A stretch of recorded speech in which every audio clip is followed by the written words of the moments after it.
All right, we got the YouTube live started here, so hopefully everyone is coming in from the Discord. We're gonna wait a few moments just so people can arrive, and we can start this video with a few people watching. So then, if they have any questions, comments, things that I would go over to make it more clear, we can definitely do all that. So we got a pretty well, we do this video every single weekday, but we got a pretty interesting video coming up here. We're going to talk about the SPX. It has moved to the upside, making a higher high. We'll talk a lot about that at the start of the video. And then we're going to jump into gold and silver. Gold did make a strong impulsive move to the upside, which is really good. And the gold and silver ratio actually dumped, breaking the ascending wedge. So we'll look at that in a later part of this video. And then BTC is still holding its ground, not really making the strong pushes like we see within the SPX, but we'll talk about that in the later part of the video. So hopefully everyone is signing in. I'm just getting the correlation between BTC and the SPX, which is a pretty important correlation. Oh wow. Oh wow, I didn't even notice. That's crazy. Okay, cool.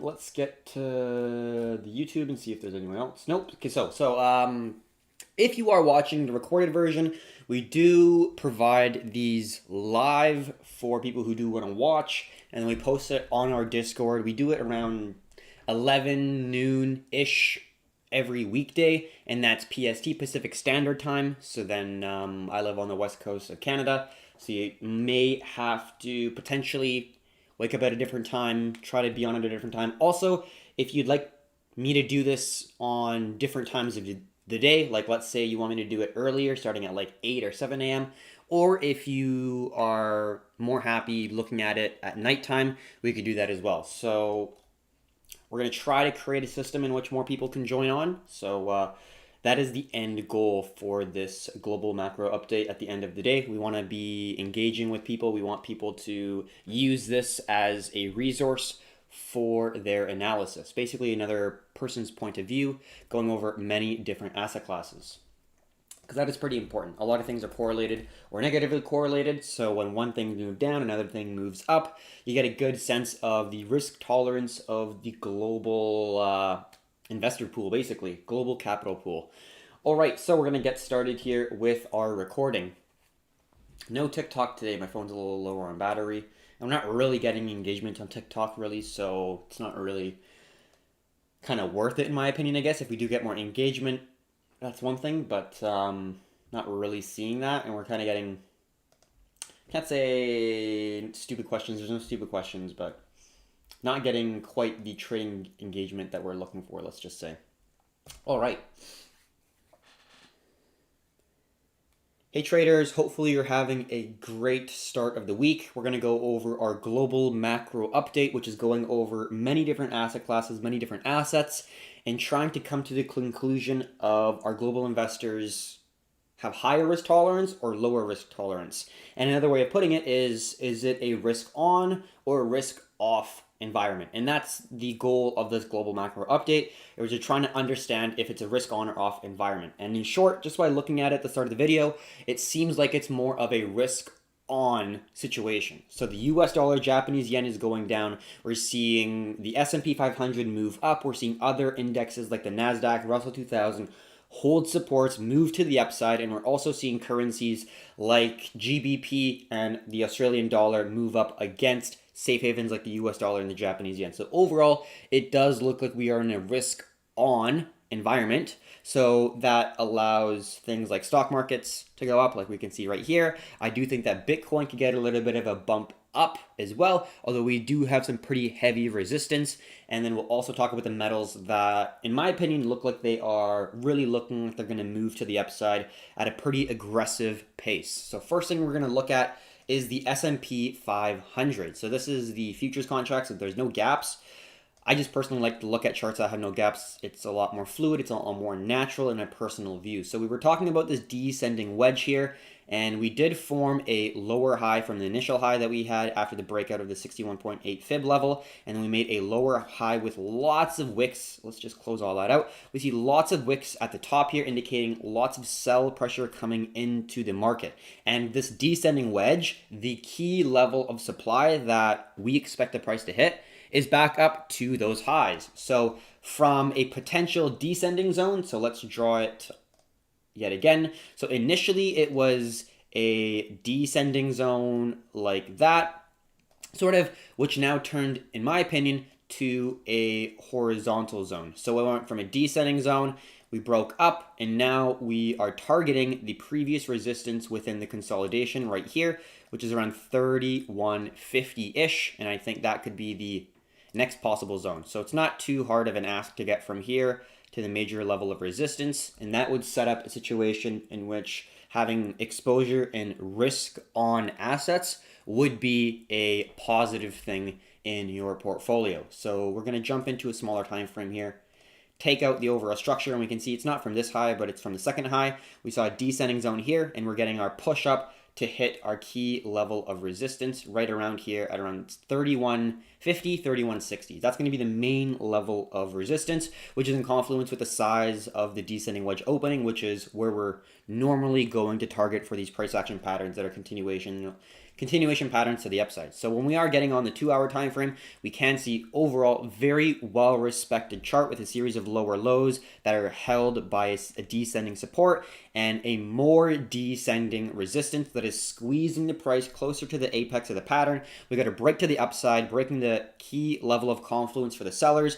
We validated that previous support and resistance yet again as a new level of support, and then now we are making our impulsive move to the upside, making higher highs and higher lows, breaking resistances, holding supports, making an upward momentum move to our supply area, which is on 3160. So that's the current situation for the S&P. I think it will continue until we hit that zone, and then it's just a matter of if we're going to break it or reject off like we saw 1, 2, 3 times. So right now, my personal view is this key zone is going to be the main level of supply, and I think we could hit this area for the price to get from where it currently is to that zone. So in terms of the next couple days, I'm viewing the market as a potential risk on environment where global investors are seeking to get a higher ROI, seeking for more speculative investments like putting their capital within the S&P 500. It's a lot more speculative than, for example, bonds, which yield a very, very little ROI compared to these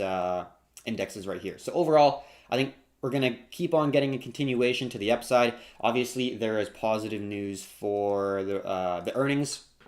I think that's not going to last an extended period of time. But in terms of the current hopium opportunist kind of mentality, where we're not really at a point where a lot of people think that there's going to be a massive sell-off. We're still in the consolidation. I think that people right now are still in hope that the economic recovery will be quick, fast, V-shaped recovery, all that stuff. I don't think that it's really sunk in and that second wave hasn't really hit, and people are still thinking that we're still going to get a push to the upside. So overall, I think that it's in a risk-on environment for the next couple days here until it hits that key level of resistance, just looking at the SPX. When we are looking at other indexes, we see that the NASDAQ broke above the 99.60 zone, which was a major level within the chart, and we made a move to the upside. Also, we do see higher lows getting held by an ascending support, which was able to hold the price here as well. We did get a nice head and shoulders pattern here, but it did get invalidated, so this pattern is no longer valid because the price has now broken above the right shoulder. Once that happens, the price action pattern is no longer valid, so this head and shoulders is no longer a head and shoulders in my view. Unless we see the candle close below the open on this current 4-hour candle, that could be a possibility. But if we see it continue to hold that at that zone, I'm not going to view this as a head and shoulders, and I'm going to view this as a continuation push to the upside where it held a strong level of support. We got a possible confluence zone, previous support, new level of support and confluence of the ascending zones. So overall, NASDAQ is recovering from the potential sell-off that could have happened if we saw a continuation below this ascending support. But we didn't, so we're going to look at the market in a more bullish view. Russell 2000, this is a head and shoulders as well, potentially if it breaks the 1370 zone. It does not look like we have the sell pressure to crack that area. So if we do break this zone right around here, that is going to be the head and shoulders invalidation, where you get a break of the right shoulder, similar to what we have in the NASDAQ. So buyers are definitely coming into the market, pushing prices up, trying to get in on this appreciating index or indexes here. And we can see within the VIX, the volatility index, it is dropping below the support of around $30.50. And if we do see a drop off and a decrease in volatility, that's going to give me more confirmation that the S&P is going to chug along higher slowly, little by little. Yes, we will have some strong pushes, but when volatility is decreasing, the S&P is slowly chugging up, slowly climbing this staircase to higher highs and higher lows. And then when you see massive jumps in the volatility, obviously that's when the price of the S&P takes an elevator straight down and you see massive spikes in volatility. So if you're seeing a drop of under $30 within the volatility index for the S&P, I think that this will continue to see higher highs and higher lows, breaking resistances, holding supports, going slowly climbing up to that 3160 mark that we're talking about. So overall, it's looking more like a risk on sentiment as of now, in my personal view.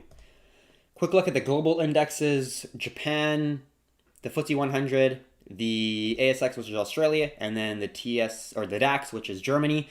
All are in a very similar situation like yesterday we talked about. We do see, I think we can probably shift this a little bit, so it kind of looks like that. So it's in line with the other indexes that we are looking at, but overall we do see that there's just consolidation, right? We're not breaking the support yet, which is a main level within the structure, but we are not really making any higher highs. So we can see within, for example, the FTSE 100, we're forming a descending triangle with a series of lower highs we can see right here. And yes, you could argue this is a symmetrical triangle, but I value this a little bit more as a descending triangle pattern. If it does break the resistance and breaks the series of lower highs and makes a new high, let's just go to the 6 hour. So if it breaks this descending zone and starts to form a higher high, once it breaks, especially above the third validation of this zone right here, if it's able to break above that, that's going to be definitely a risk on indicator, just by looking at some of these indexes here in pretty important levels. And if we're able to make a higher high, obviously that's just extremely bullish, and safe haven currencies will definitely be something to be looking to short, and risk on currencies will be something to be looking to long, as well as stocks overall will be looking great. I don't know about gold and silver. I'm pretty bullish on gold and silver as of right now due to the technicals and the fundamentals of currency proliferation, printing a shit ton of currency. We've already talked about the money supply in the United States alone increasing by like 13% or something in maybe it was 11. It's double-digit percent increases in a single quarter. That's unbelievable. And it happens, and it's still continuing to print and print and print. So I think gold and silver are definitely going to be places to be looking for potential longs in my personal view. CPI numbers aren't really increasing yet, but people understand that printing money is definitely going to give more value to gold and silver because they can't be printed. They can only be mined, which takes up a lot of energy. Makes sense. So that's going to be the global indexes. We've already talked about the US base indexes, and then now we're going to go on to a little bit of some US bonds as well as the US dollar currency index. Quick look at the COVID deaths. We did pass the 500,000 mark at 505,000. Obviously, that's not great. We're not really seeing any slowdown at all, but this is just to keep everyone updated on the numbers, basically. So then quickly looking at the US bonds here, we did see a bit of a sharp drop off, especially on the 5-year. It really looks like it's trying to break that support, and it does look like it is breaking that support. So if the US bond yields are dropping, that means people are going into bonds. There needs to be really no real yield for people to jump in. There doesn't need to be any incentive for people to jump into bonds. Whereas if the yield of the bonds are increasing, it means that there needs to be a greater yield to incentivize global investors to invest capital in US bonds. Whereas if it's dropping, there needs to be less incentive because there's so many people piling in. So right now, we're dropping in the 5-year, so more and more people are shifting their capital into bonds, which is a little bit more of a risk-off sentiment. If people are moving capital into bonds, they're worried, they're fearful, and they want a safe place to store their capital. So that's not great, and it's kind of countering the S&P breakout, but obviously it's not going to be absolutely perfect. But we're not seeing a massive sell-off, and when we are looking at the 10-year, it's not nearly as bad. We're actually seeing an ascending zone, I guess you could say. But as of right now, I'd say it's a little too early to tell. But we do see a support here on the 10-year bonds for the yield, but the 5-year is looking like it is potentially going to fall off a little bit of a cliff here. We'll see. We will keep everyone updated. So next thing we're going to discuss is going to be the US dollar index. This is mainly comprised of the euro. It's like 60% euro, so this is like an inverse euro USD chart to some degree. I'm getting a little bit of coffee and then we'll jump into the US dollar index. So we have in potential either ascending wedge, which would definitely be a continuation pattern to the downside. If the US dollar drops and loses value, gold and silver, in my opinion, are going to be really, really good places to be. Also, crypto is a really good place to be if the US dollar drops as well. So that's going to be my point of view. If the US dollar continues its momentum to the downside after the symmetrical triangle squeeze, we've got a massive impulse push to the downside, corrective move, and we could see that continuation and the momentum shift back to the bearish side. But this is the big thing. If it holds, and we'll just get rid of this right now, and it becomes a ascending triangle pattern, and it breaks the 90, let's say 97.80 range, and holds as a new level of support, this could be a ascending triangle pattern breaking to the upside. This, in my opinion, is a decent base. If it does break the key level of resistance and hold it for a support, that could be confirmation that there's a little bit more worry in the overall market. Now, it would be great if this all came together at once. If the S&P moved up to its key resistance, this moved down, and then the S&P fell, and then the US dollar goes up again. It's very negatively correlated. So that would be the ideal situation, but I don't know if we'll get that. So in this current market right now, I think that the US dollar is still going to go down in value because it's a risk-on environment, and people aren't going to be keeping their capital in cash if the speculative assets or instruments are performing better, or investors think that they're going to perform better than cash or bonds that have very little yield. So that's going to be the big play here, and we'll see how it goes. Let's just get our ascending zone again. So that's going to be the two situations for this squeeze. I think the higher probability play will be a continuation to the downside, but hey, we'll let the price action speak for itself in that department. So that's going to be my analysis of the DXY. I'm not seeing a whole lot right now. We are in the 4 hours, so I think the next play will be to wait until this ascending wedge or ascending triangle break either to the upside, breaking 97.80, or breaking the ascending support. I'd like to see one more validation of this ascending support before I can use it as a clear breakout zone. But that's going to be my overall analysis of the US dollar currency index. Now for the fun part, we're going to look at gold, silver, and the gold and silver ratio. I'm extremely bullish on gold and silver right now. It's looking really, really solid. I'd personally really like to see a little bit of a pullback. Gold is seeing a little bit of a pullback, so then I can get some better risk-reward entries in here.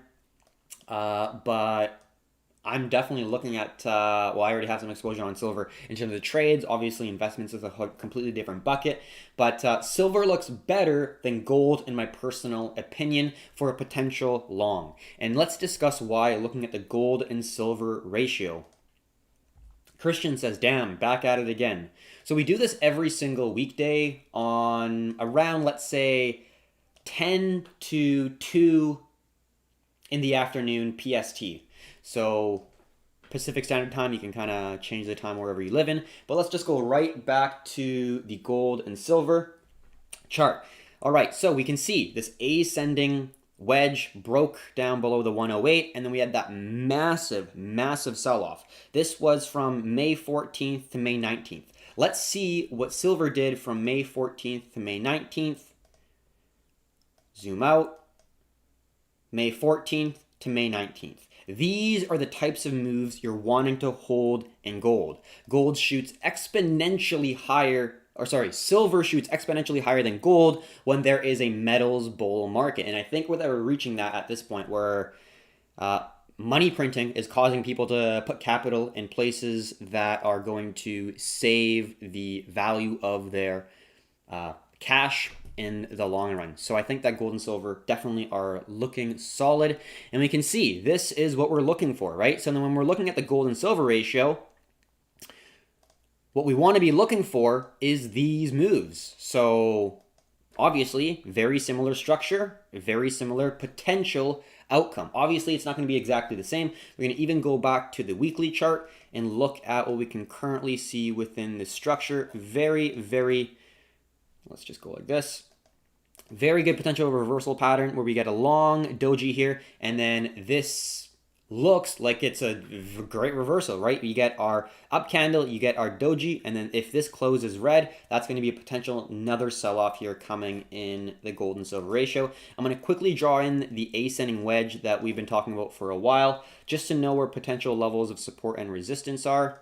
That's going to be the support zone, and then the resistance zone is going to come from here, right around there. So we can see the price is currently right at the key level of support, which is totally fine because we knew that we were going to have some reaction to this zone, and now we're going to come back down and attempt to break this zone yet again. I think it will break, but obviously only time will tell. We've got a nice little mid-range zone here as well. So that's going to be our zone that we'd like to see break. And if it does break, major next zone is going to be like 87, 89, high 80s, which is going to be an extremely large move for silver. So the gold and silver ratio is already indicating that silver is going to be a really good opportunity. That's what I get from the gold and silver ratio. Be in silver. It's yelling to me to be in silver. So I am listening. We got a strong push to the upside. On the 4-hour chart, we got a huge bullish engulfing candle, really validating that there are buyers in the market looking to enter silver.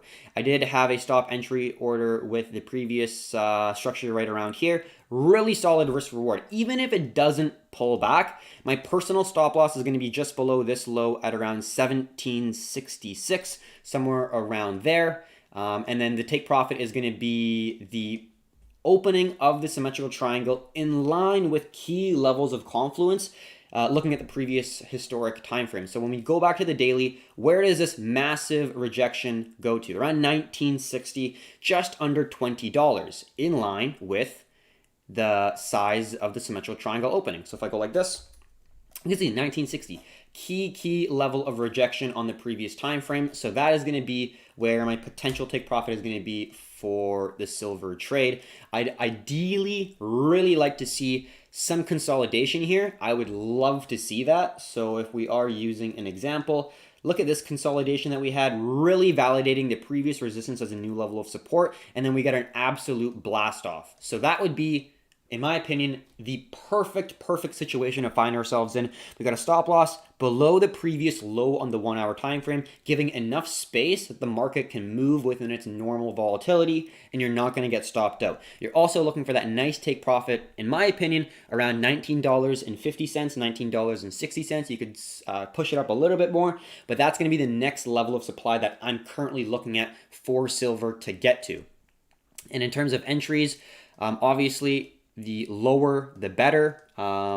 I'm still looking to scale in here. I do have some exposure within that initial bullish candle push up, but I am looking for the validation of a new level of support. Once that validation comes into the market, then I will really enter with my full size. So I don't want to do it just yet. I do have that exposure that I initially entered on the feeler trade, but I do not want to go full in, all in, because I think that we could get a better entry at around like 1812, 1811 maybe. That would be really good to to see. But that's going to be that is what I'm going to be looking for in terms of silver. So overall, looking really bullish. I like the overall structure of it from large time frame to small.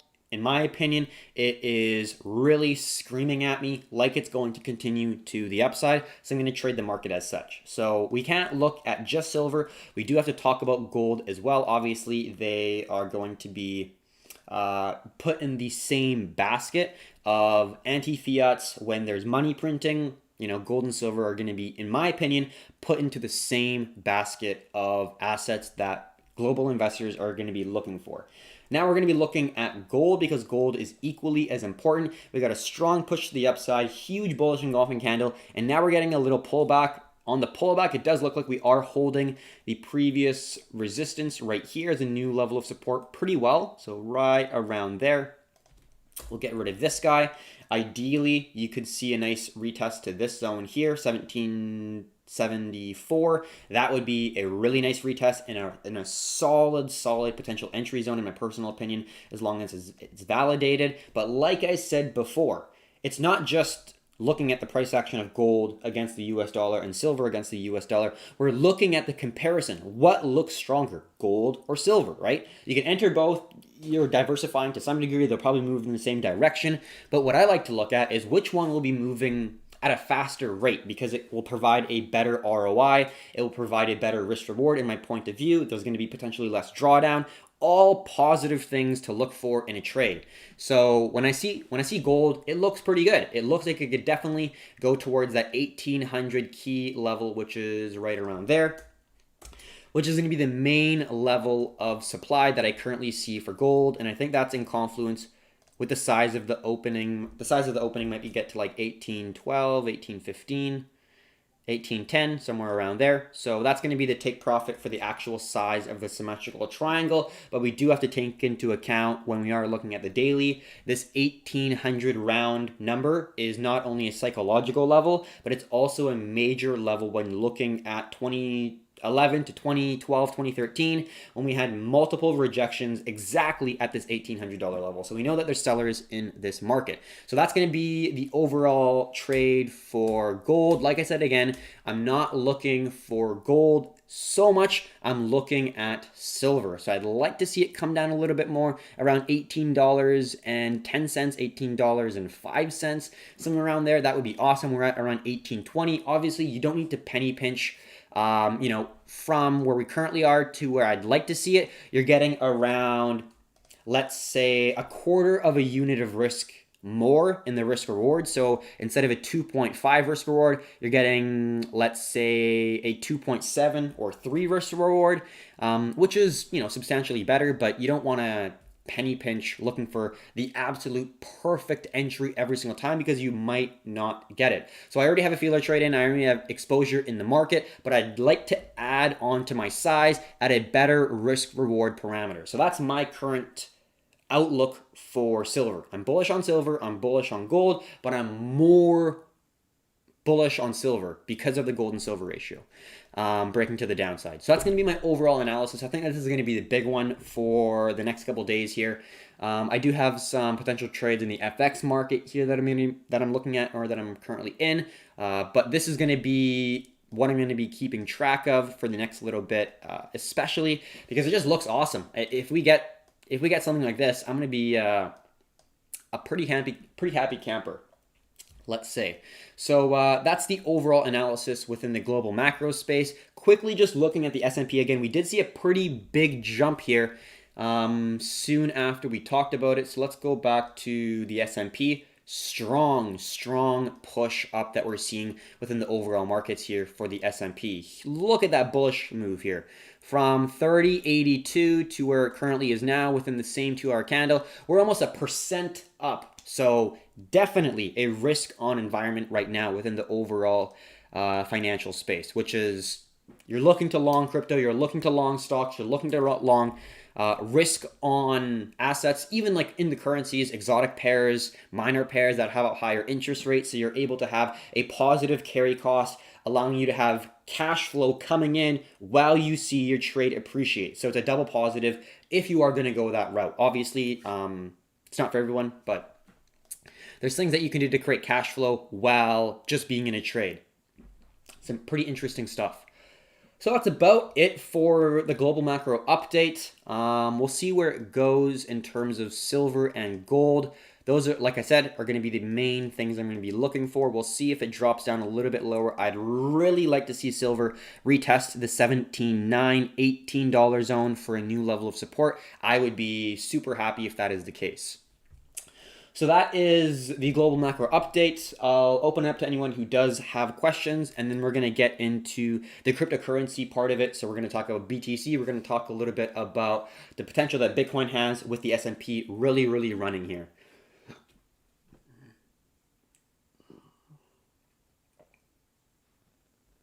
All right, little bit of coffee. Gonna see if we have any questions in the thing. Christian, silver shooting for the stars. I completely agree. I definitely am thinking that silver will appreciate here. But hey, who knows? That's just a probability. If you take this trade 100 times, I'm like 99.9999% sure that you will make money. There are always times when market conditions change. Your edge might be a little less profitable in some months compared to others. It's pretty hard to be consistent like year over year without change in from summer to winter, because summer is usually a little bit less volatile, a little bit less movement in price action compared to at the beginning of the year, kind of the end of the year, where you see more volatility pick up. So we'll see how it goes. Definitely would like to see that retest, but if we don't get it, that's okay. I still have exposure, but it's not going to be absolutely perfect in my eyes until we get that retest. Then it's going to be like, this is fucking awesome. But every potential trade could fail. It could be the best technicals in the world. You could have every level of confluence lineup. You could have multiple validations. Everything can be looking absolutely perfect, and the trade could still fail. And that's why we use stop losses. That's why we use the same position sizing for every single trade. That's why we try to eliminate as many variables so we have a fixed approach to trading in the markets, right? So then you can have a dependable, repeatable system that you can tweak in order to try to squeeze out a little bit more profit, reduce risk a little bit more, and really just make more money at the end of the day. And that's going to be a lifelong process that takes a long time, basically. So now we're going to get from the realm of global macro, looking at multiple assets, just into BTC. So this is currently the 1 hour time frame. We're going to jump into a larger time frame. Let's jump into first the daily. So we're grinding right at the support zone here, where we have a confluence where a horizontal zone meets an ascending zone. So there's going to be a decent amount of buy volume at around the 9K zone. And it does look like we are basing a little bit. We're making higher lows on the smaller time frame, although this rejection on June 27th was a little bit worrying for the bulls, because we did break below the ascending zone, but on the daily chart we did close at that level with a type B candle closure. So on the daily chart, still super well respected as this ascending zone continues to hold the price, making higher lows. We do have a descending zone, but this main level of support is the one that we're really, really paying attention to. So now we have a good understanding of what's happening on the daily chart. On the 6 hour chart, we see that ascending zone here hold the price. We did get a little bit of a descending zone squeezing the price towards the apex. This was a nice small symmetrical triangle where we have a major support creating higher lows, and you have a small minor descending zone that is squeezing the price. We did break to the upside. We're still consolidating, not really breaking out of the market structure. So this is the market structure right here at around 9,200. And we can probably delete this right here. So the market structure is currently at 9,200. If it breaks the $9,200 zone, I think we could see a move up, because we've already broken the descending zone, and then we might slowly climb up to a potential level of resistance, 94.50, 95, somewhere around there that we talked about last time. Because the overall S&P is moving up, we gotta understand that it's currently a risk-on environment. Global investors are seeking to speculate, seeking to get a higher ROI by putting their capital in riskier speculative investments, and I would classify Bitcoin as one of them. So let's now go on to a smaller time frame. We've already talked about that squeeze, and let's actually look at this on the smaller time frame. All right, so let's take a picture of this. So this is that major support that we're looking at. Yes, we do see the price extend out beyond the zone and close below the support zone, but like we talked about on the daily chart, that is validated and held on the daily, so it's still a valid support level in my eyes. So we're holding the support level really, really well. So we know that there's buyers in this zone. We then proceeded to make a series of lower highs that respected a descending trend line. So we already know that the support zone is here. We have a first touch, which is the anchor point. We have our second touch, third touch, fourth touch, really valid zone. And then not only do we pop out of it, but we're now testing this same support zone yet again as a valid level of support in confluence with this now descending support, which was previous resistance, new level of support, as well as this horizontal zone. So there's a lot of demand around the 9K zone right around here. So unless the S&P has a huge dump, I think that the highest probable situation is for BTC to form another wave to the upside where we're getting the support held, 1, 2, 3, support held. We did see a pretty big rejection right here. Initially, that was going to be a potential breakout, and we were hoping to see this support from the resistance right here support the price, but it did not. It instantly rejected. It came back down, so that is not a valid hold of the support zone, so that is an invalidation of a new support zone. So we're going to classify this as the resistance right here. So what we need to see in order for the confirmation of a potential move towards the upside would be a higher high validated by the 1 hour time frame closing above this key zone, and you're looking for a pullback, which is an exhaustion phase validating the previous resistance after the impulsive move towards the upside. So when you get a breakout, you're going to get an impulse move, a corrective move, and then an impulsive move again. So what we're looking for is right now, I view the market as somewhat of an ascending triangle zone. You could also look at it just as a consolidation zone because this is a current level of support. So right now we're in a consolidation near major level of demand, and the major level of resistance is still pretty high up here. So in terms of overall probabilities of where the price is going to go, I think it makes more sense for the buyers to break the resistance, test as new level of support, and then trend up towards the $9,450, $9,500 zone for the next lower high within the larger time frame squeeze that we can see right here. So we're near the support. I think the highest probable situation is to get up to around $9,450, $9,500, test this descending zone yet again, and then we might go deeper into the squeeze. We might get a big sharp dump down. We don't exactly know.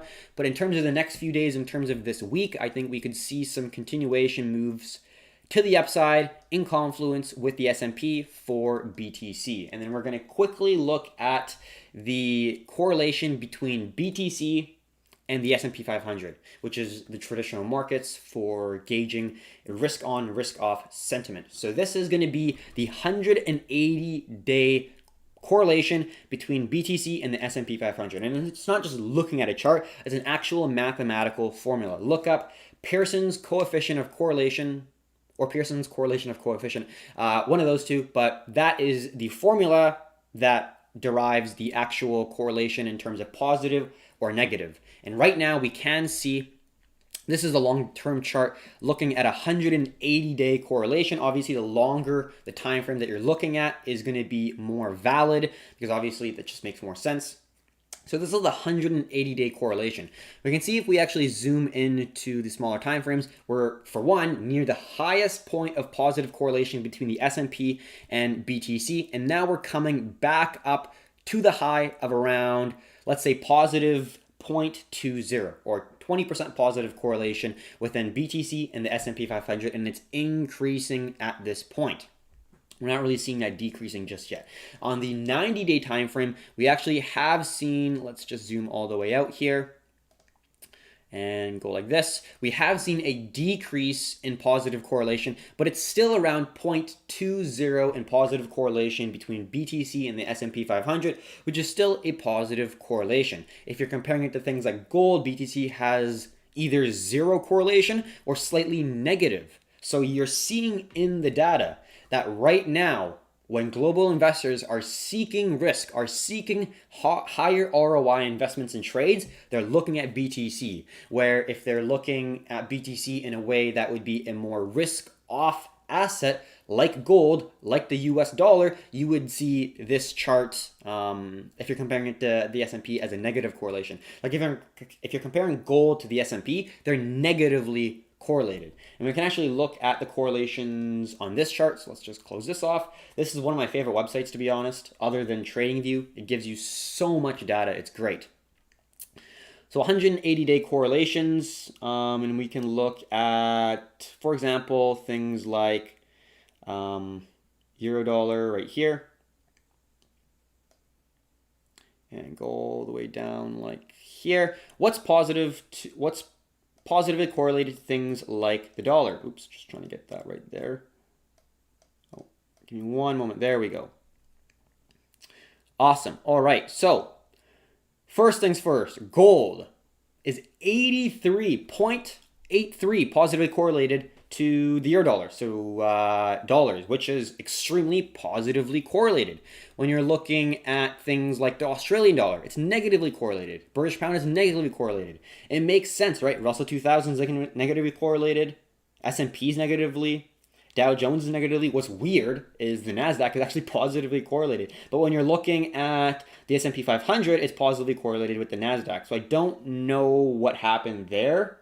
But mainly I like to look at main indexes, currencies, and commodities like crude oil, gold, and silver, and stuff like that. I don't really look at soybeans and other future contracts, wheat, and all that stuff. But overall, great analysis for understanding correlations.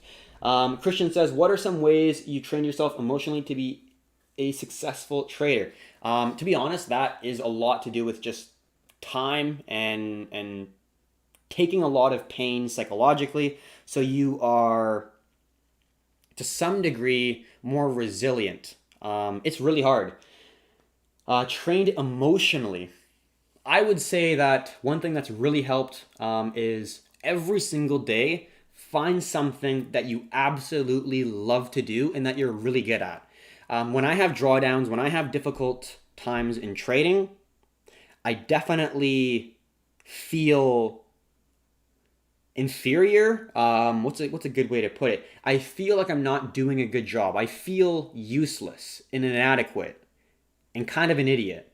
And it's not, yeah, it's like not right to say it or whatever, but that's how I feel. I just feel like I'm not doing a good job when I'm in a drawdown, and it sucks. I used to just my way of dealing with that before was just, I need to backtest more. I need to be better by putting in more time, putting in more sweat equity, and putting in every ounce of effort that I possibly can to be better. And that's just by simulation trades and by backtesting and by knowing your setups and by being confident in your abilities. That's how I used to perceive me being upset at myself and disappointed and frustrated. At that point, you do get really good at understanding your own setups, and I think that's really helpful. But one thing I've learned to actually help with psychology is not by pushing more. Like, my problem is if I were in a drawdown, if I'm getting upset at myself, I was not very nice to myself. Like, I would try to push myself too hard to a point where it'd be like immense amount of pressure, and I feel like I'm like a bubble of just frustration, anger, disappointment, and it's not healthy. So what I turned to is, instead of being so mean to myself and saying, why the fuck aren't you doing better? Work harder, work harder, work harder. Instead of going that route, I said, okay, I got to be nicer to myself. This is way too difficult for me to just be constantly pissed off at myself. So what I do now is be nice to myself. And that helped tremendously in terms of psychology. I absolutely love mountain biking. It is mountain biking and snowboarding. I absolutely love it. So what I do is every day during the lull time, which is between the New York session and Australia/Asian session, what I do is go for a bike ride.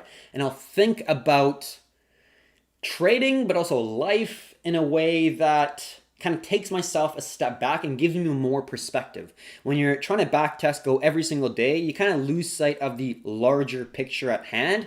And what I found useful is doing something you're really good at. It could be, I don't like video games. I don't play them. I think they're a complete waste of time. But if you're really good at like video games or whatever it is, do that for like an hour. Like, so you gain the confidence. You're like, holy shit, I'm a fucking beast. Like, I am really good at this.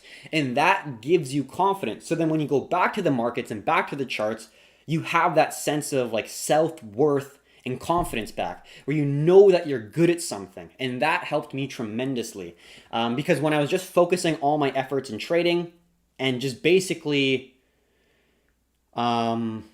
making trading the number one thing that will decide the fate of me having a good day and bad day, that was just too difficult for me.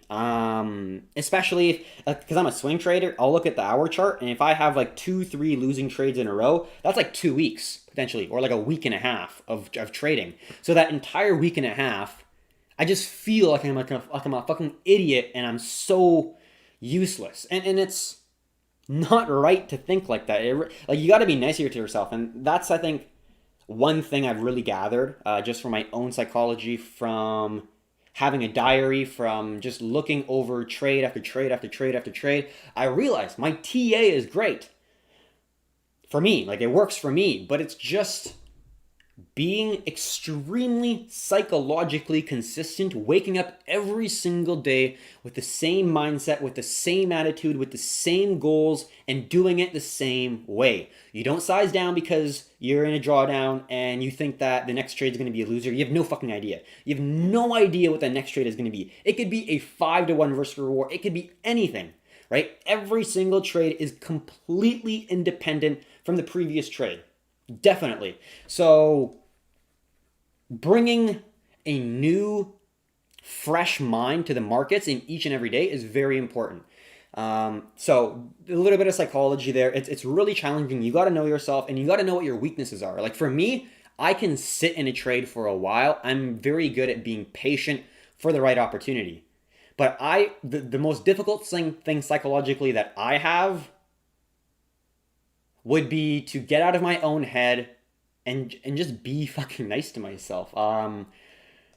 It sounds easy, but when you're trying to get better, not everyone's like this. I don't know. Like if I want something done, I'm pretty pushy for myself. Like I wouldn't be a great boss because I just want everything done so quickly, and like efficiently, which is good in some sense in growing a business, yes. But if you are trying to rush trading, it's not going to work, because you can't just, find the right way and then instantly make money from the markets. You have to go through trials, tribulations. You have to know yourself. You have to go through drawdowns. You have to get to a point where you're like fucking crying because it's so difficult and you're just trying so hard, and then you come out from that and then you start being profitable again after like a month of drawdown or 2 months of drawdown, and then you'll be like, oh shit, okay, I dug myself out of that grave, and that itself gives you more confidence. So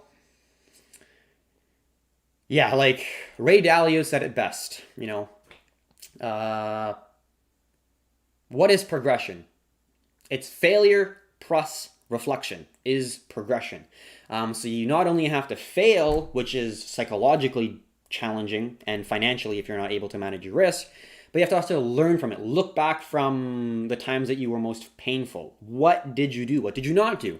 And then you got to learn from that. And it's really not easy. Like a lot of people go over psychology like it's just this thing that you just work on the side. But I find that psychology is the most important thing that you can work on as a trader. Yes, simulation trades is important. Yes, backtesting your strategy so you can dependably use it with confidence, that's important.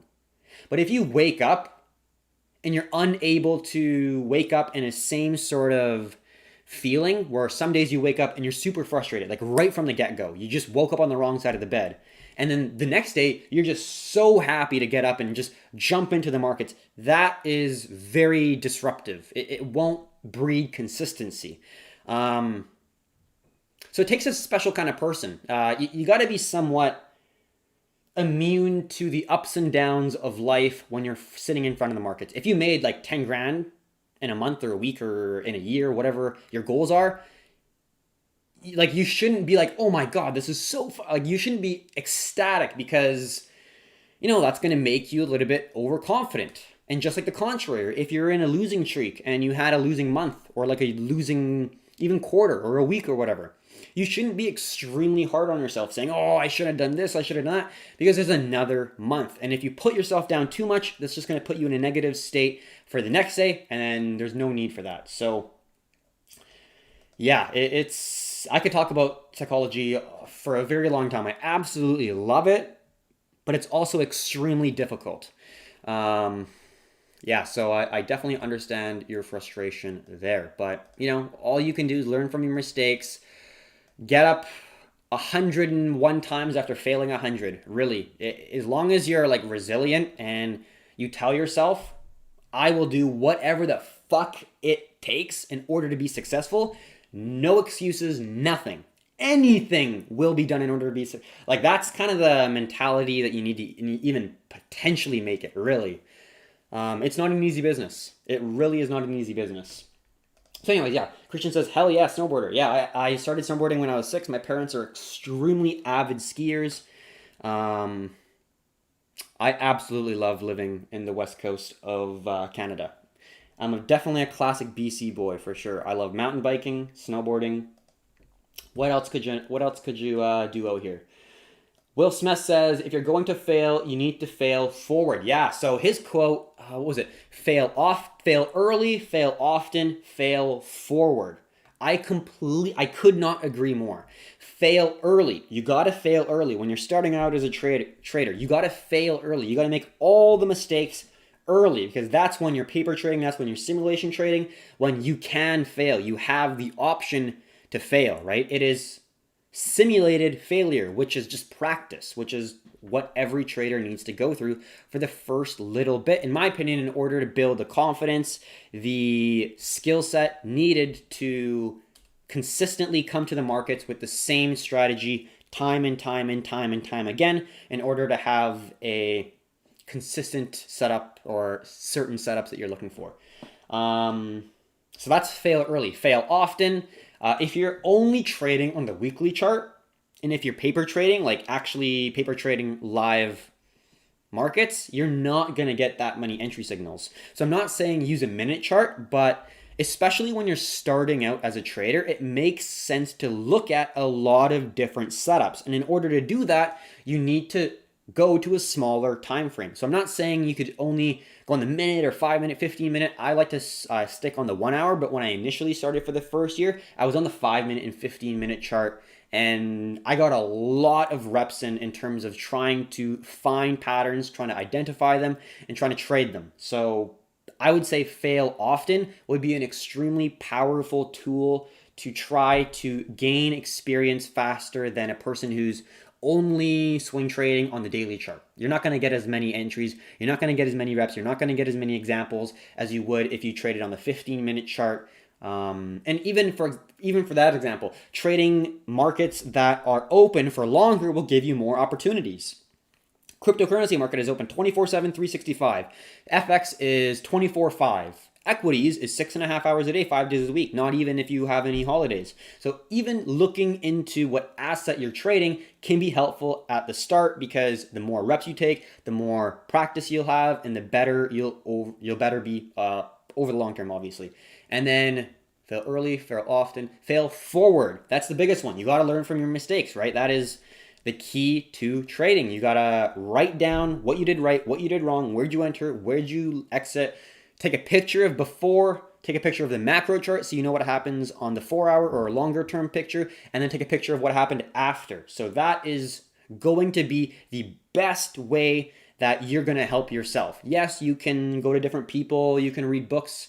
Also, just on random, best book out there in terms of authors is Brett Steenbarger, Dr. Brett Steenbarger. He is a trading psychologist, works a lot with SMB Capital, which is a prop firm that trades mainly, or day trades equity But great person to follow if you're interested in looking more into the psychology of trading. Also, the classic one is Mark Douglas. I know everyone's heard of Trading in the Zone, but he does have a lot of content out there other than Trading in the Zone that allows you to gain a little bit more perspective as to what the actual game of probabilities truly is.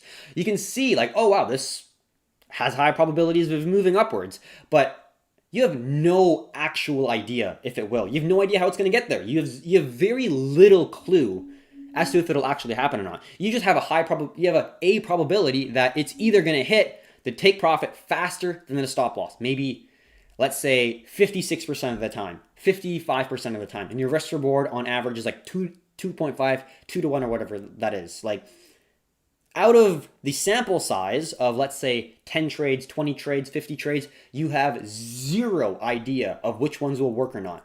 Every single one, every single trade you take, you think will be the right trade.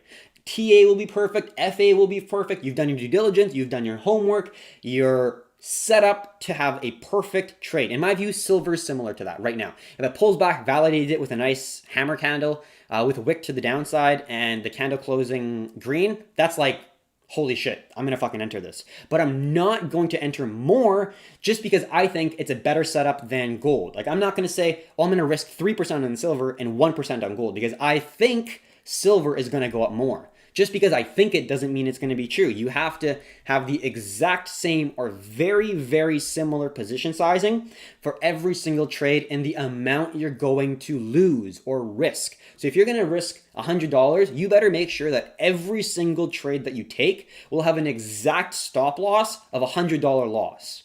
So then you're not biasing one trade over another just because you think it's going to do well. You think it's going to not do as well as that other trade. You have no ideas. There's zero knowledge that you have that's going to give you any edge over one single trade. The only edge technicals traders have is the ability to carve out profits over a sample size, a series of trades, not 5, like 50. At that point, then you can say you have edge because over a series of trades, you know you have edge, but on one trade, you have zero fucking clue. And that's something I struggled with initially. I thought, TA looks awesome. Why isn't it going up? Or why isn't it going down? Look at the TA, look at FA. It's fucking phenomenal. But that's not edge. Edge is not, unless you're insider trading, if you're a technical trader, you will not have edge on a single setup. If you're saying silver is going to go up, I have no fucking edge trading that. But if silver does this sort of setup 10, 100, 50 times, I will have edge. I will be able to make money because there will be more times that the price will hit my take profit before it hits my stop loss, or any combination between the risk reward and the win loss putting me in favor of profit.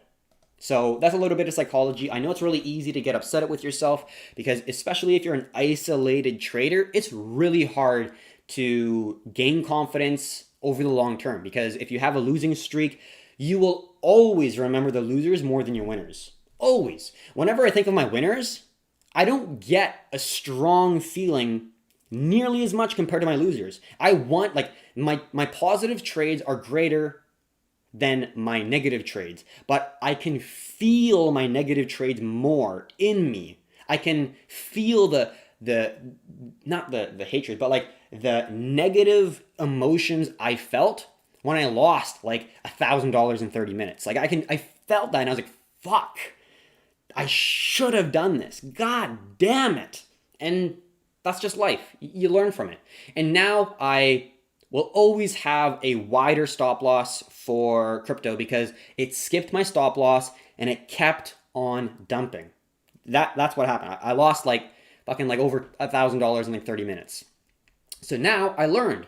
So yeah, I'm just babbling at this point. A lot of psychology, but I really enjoy doing it. I love talking about markets. I really am trying to grasp the idea that you should be the kindest to yourself. Because if you're looking at it objectively, being a hard ass on yourself will get a lot of things done, right? Theoretically, if you're going to be working hard, if you're going to put the time in, you got to be like, go, go, go. You can do it. Put the fucking time in. And normal jobs, it worked. It has proven to me that I have been a very competent worker being very hard on myself as an employee.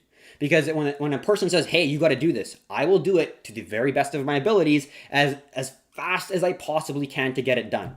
But in trading, it does not work like that. You can't rush it. You got to understand it's a process. It takes a shit ton of time to actually be able to build the confidence and the skill sets needed to be profitable in this market, which is a shit ton of discipline and even more patience in my view. So it takes time, but I would say that would be a really good way to end off this video. Thanks again. You're always such a great. Yeah, I really appreciate you taking the time to drop in, Christian. If you got any questions, definitely drop them in the comments. I really enjoy doing this stuff. I don't really ramble as much. I'll just go through the global macro update and then just kind of end it there. But I do understand the difficulties of trading. Like, some people think it's easy. I don't really know how. If you've been doing it for years and you're trying to be an institutional trader, meaning you don't have crazy drawdowns, you're trying to be extremely consistent, that's hard, right? You can make a lot of money if you're just over leveraging and you make a good couple trades, you get lucky a little bit, and then you're up like 800% from your account. Yeah, that could happen. But what's your drawdown? What's your drawdown, meaning how far is the price going against you at a single point in time in terms of the portfolio? So if you have a drawdown that's like 30%, 50%, you're going to have to get like 100% to that original high. So you got to understand percentages. If you drop 50% in value, you got to make up 100% to get to that base even that you initially had. So trying to lower the amount at risk to a mere 1.5%, 1%, and still be able to fund your life and live your life through trading profits, that takes work, right? That takes a lot of capital. You're going to need more than 150, 200 grand in order to do that, in my personal opinion. And it's a freaking climb for sure. But yeah, if you put in the time, if you really want it, if you're willing to suffer the psychological difficulties that come with being a trader, because you will fight yourself. You can't blame your boss. You can't blame the markets. You can't blame your girlfriend. You can't blame anything. 100% on you. Every single responsible thing that needs to be taken in your business is your responsibility. You can't blame anyone. And that's a sense of liberation, because then you're responsible for everything. You can pick what times you trade. You can pick what session to trade. You can pick what pair to trade. You can pick what kind of strategy to use. You can pick what asset class to trade. You have complete control. But with that, you have complete liability. You have the responsibility of an entire business solely on your back. And that's, I think, a responsibility not everyone is open to. Some people like the easy way out, saying my boss is a fucking dickhead, he tells me to do this, I don't want to do it, and just complaining is the easier way to go, instead of like looking at it objectively and saying, okay, I fucked up here. I'm really not as patient as I thought I was. Okay, how do I go about trying to make that better? And that's a skill set that takes a long time, because it's really not easy changing your characteristics. It really is not. I used to be a pretty impulsive guy. I used to be extremely excitable, like very, very excitable, which is great. If you have a present for me or we're going on a trip or something, I'll get super excited. Like, hell yeah, that's fucking awesome. That's great. I can't wait. But that excitement was an extremely negative attribute when I was initially starting to trade, because every single chart I opened up that had a good setup, I'm like, oh my God, this is such a good setup. I can't believe it. It just looked so good. And that excitement was a huge detriment to my trading. And I needed to learn the hard way that I need to be coming into the market with the same mindset, with the same attitude, with the same wavelength, with the same vibe every single day in order to be consistent. I can't have up days where I'm feeling like I'm on top of the world, and I can't have down days where I feel like shit. I got to be waking up the same, similar feeling, same situation every day. And that requires an extremely simple lifestyle. And some people might not like that or don't want to hear it. But, traders don't like, well, maybe not everyone, but normally with the traders that I talk to who are over 20 years of experience and are really making some significant capital on a month-to-month basis consistently, a lot of the traders I talk to have very, very simple lives. They don't go traveling every other weekend, going to like crazy shit, going to crazy parties, living like, in a new city every other quarter and like, living like the luxury lifestyle and traveling a shit ton, living off a computer, a small little laptop or like a tablet or something.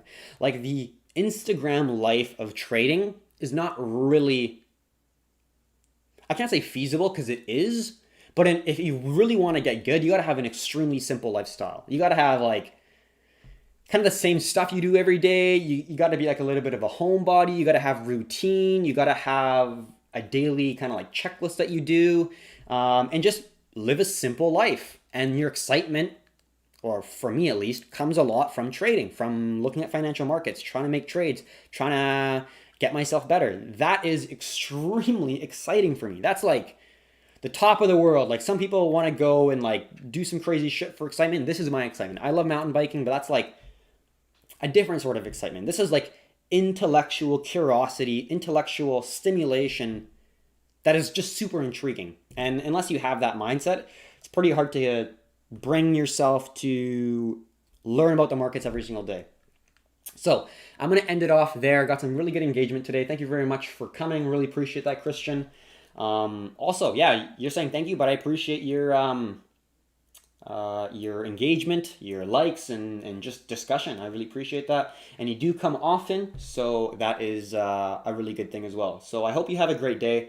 I hope you have a good rest of the trading week. We will be making another global macro update tomorrow, discussing what happened in the markets and just overall discussing what's happening overall. So hopefully you enjoyed it. A little bit of a ramble. I will timestamp videos, or I do timestamp videos, and I'll timestamp this video. So when you are looking back at it, there will be time slots within the description that says, I'm talking about silver here, I'm talking about the S&P here, whatever the case may be. So you can jump wherever section you want to go to, whatever asset you're looking to get a second opinion from, you can find it very easily. So I really appreciate the likes, the engagement. If anyone is watching that has not subscribed, we do provide these weekday daily videos for absolutely free. You can ask for analysis on different assets and all that stuff, and we're very happy to provide it. So thank you very much. We really hope you enjoyed it. If you're looking for a community that has great, welcoming people that are engaging, friendly, kind,